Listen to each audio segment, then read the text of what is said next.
তাহলে 5 প্রকার নাউনের একটা হচ্ছে কমন নাউন। কমন নাউন কোনটা? কমন নাউন মানে যা কিছু সাধারণ নাম বোঝাবে। সাধারণ মানে সাধারণ বলতে আবার সেই সাধারণের ভিতরে চলে গেলে আবারও সেই বুঝাই দিলাম কিন্তু স্যার কমন আগে একদিন বুঝাই দিছি সেই সাধারণের মধ্যে কমন মানে সাধারণ সেই সাধারণ কোন কিছু স্বাভাবিক যে আবার সেই কমন মানে স্বাভাবিক স্বাভাবিকই তো না, কি হবে মানে যে নাউনের একটি দ্বারা সমগ্র জাতিকে বোঝাবে সেটা হচ্ছে কমন নাউন। সেটাই তো হ্যাঁ সেটাই তো, খালি ওই কমন মানে সাধারণ, কমন মানে স্বাভাবিক, তাই চলে আসছে। সাধারণ ওইভাবে তো বুঝছো? শিখেছি ওই ছোট বই মানে কমন নাউন মানে যে নাউনের একটি দ্বারা সমগ্র জাতিকে বোঝাবে সেটা হচ্ছে কমন নাউন। যেমন যেমন মানুষ জাতি, তারপরে আছে গরু জাতি, কাউ, তারপরে আছে ডগ, আচ্ছা ক্যাট। মানে একটা দিয়ে সমগ্র জাতিকে বোঝাবে। যেমন স্যার একটা যেমন উদাহরণ the horse is a fast animal, মানে ঘোড়া খুব দ্রুততম প্রাণী। প্রাণী। এই ঘোড়া বলতে একটা ঘোড়াকে বোঝানো হয়েছে, সমগ্র ঘোড়া। তাহলে একটা দিয়ে সমগ্র ঘোড়া জাতিকে বোঝানো হয়েছে, এই জন্য এটা হচ্ছে কমন নাউন। এখন রুল হচ্ছে কি, সিঙ্গুলার কমন নাউনের ক্ষেত্রে যদি নাউনের আগে দি বসে ভার্ব সিঙ্গুলার হবে। নাউনের আগে দি হর্স, এটা কি সিঙ্গুলার? কি কমন নাউন সেটা ঠিক আছে, কিন্তু হর্সটা কি নাউন না অ্যাডজেক্টিভ? নাউন। তাহলে নাউনের আগে যখন তোমাকে ওঠো না। ভার্বটা হবে সিঙ্গুলার। যেমন দি হর্স বই ইজ ওঠে, বই খাতা এ ওঠে। ফার্স্ট অ্যানিমেল, বুঝছো? হর্স ইজ, কিন্তু যদি বলা হয় দি রিজ টের হবে দি না রিজ তুমি লেখছো নাকি ডালে। Are not always happy. এই কথা মানে শোনা যাবে ধনীরা না, সব সবসময় সুখী না। রেকর্ড হয়ে গেছে। এই ধনী বলতে একজন ধনীকে বোঝানো হয়েছে না, কিন্তু সমস্ত রিজটা কোন, ধনীকে বোঝানো হয়েছে। মানে রিজটা কোন part of speech? Adjective. Noun না অ্যাডজেক্টিভ? মানে ধনী রিজ মানে ধনী, অ্যাডজেক্টিভ। তাহলে অ্যাডজেক্টিভের আগে যদি দি বসে তাহলে ভার্বটা বুঝানো যায়। বুঝাতে পারছি? নাউনের আগে দি বসলে বুঝাতে ভার্ব পারছি? হবে সিঙ্গুলার, আর এরকম বোঝায় বোঝায় প্রত্যেকটা রুল যদি আমি প্রত্যেকটা রুল যদি আমি বুঝাই দিতে না আমার মাথা ঘুরছে, সময় পেতাম। তো লোড নিয়ে হচ্ছে না। ঠিক কথা, বুঝেছো? খালি তো এই একটা রাইট ফর্মস অফ ভার্বস নিয়ে পড়ে থাকলে হবে না, রুল আর কত আছে।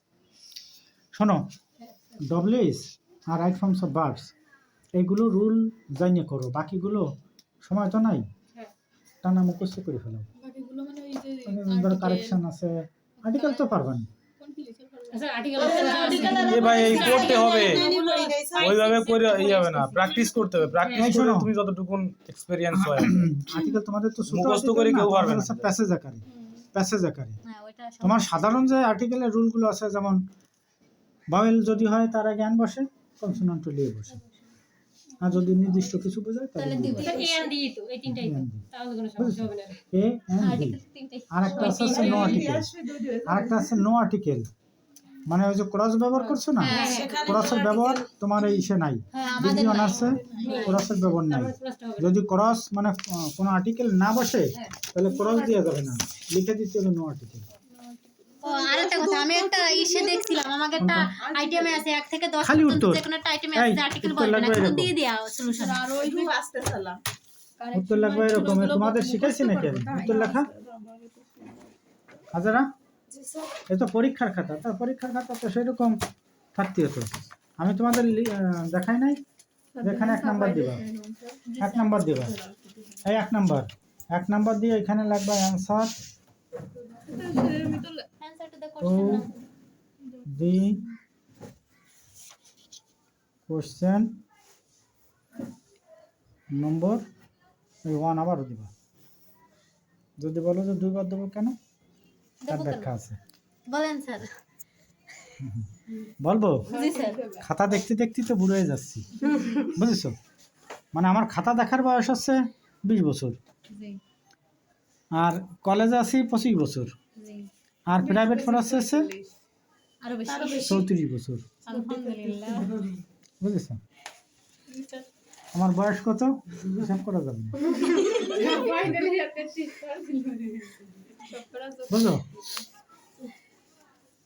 আচ্ছা, ওই খাতা দেখতে যাই যেগুলো আর কি অভিজ্ঞতা হয়েছে, তাই এখানে নম্বর লেখেন, মানে মার্জিনের বাইরে মূল নম্বরটা দিতে হবে, মূল নম্বরটা মার্জিনের বাইরে, বাইরে দিয়ে দেবো। মানে এক নজরে দেখা যাবে যে তুমি কত কত নম্বর লিখছো, এবং এক্সামিনার এই 1 নম্বরের নিচে তুমি কত পাইলে সেই মার্কিংটা করে এই 1 নম্বরের নিচে, বুঝছো যে 1 নম্বরে কত পাইছো, বুঝা গেছে? এই আসছে তোমার মূল নাম্বার।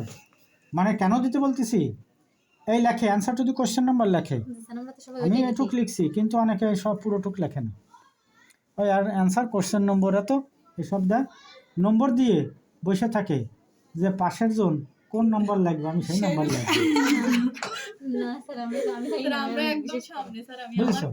না না, এই লেখে যে অ্যান্সার যদি কোশ্চেন নম্বর এই পর্যন্ত দিয়ে কত নম্বর লেখবে এটা কিন্তু বসে থাকে সে। পরবর্তীতে তো দেখি কত নম্বর লেখে আমি সেই নম্বর লিখবো। এরপরে ও কিন্তু ওটা দেখে লিখবে। এখন দেখে লিখতে গেলেই দ্রুত তো লিখতে হবে, তা নাহলে খাতা উল্টে ফেলালি তো আর লেখার কায়দা নেই।